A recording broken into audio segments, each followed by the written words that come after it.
Tapya sa taripa sa bagas, pigbubusol ngunyan sa kamara. Presyo kan bagas, posibleng magbaba subuot nin 4 pesos to 5 pesos per kilo in kasong marealisar ang pag-amyenda sa rice tarification law. Tutukan iyan sa report ni Chris Novello. Nagkakawat ng ngunyan sa 48 pesos per kilo ang pinakabaratong bagas na nababakal sa merkado publiko kan Pili Camarines Sur. 62 pesos per kilo man ang pinakamahal.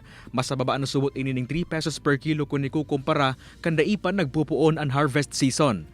Ang presyong inikan bagas ngunyan posibleng maibaba pa subuot en kaso marealisar ang piguhurot ngunyan sa kamara na tapya sa taripa sa bagas en kaso marealisar matatapyasan pa ang tariff rate sa bagas sa 35%. Disyembre ka nakaaging taon kan inextender ni Presidente Bongbong Marcos ang tapya sa taripa sa imported na bagas as iniba pang pigi-import na food items.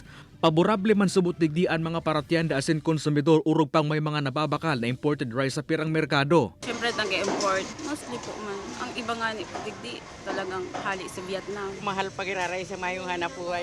Sigun man sa Department of Agriculture, posibleng 45 pesos per kilo ang ihuhuro sa presyo kan bagas oras na maaprubahan ang rice tariff reduction.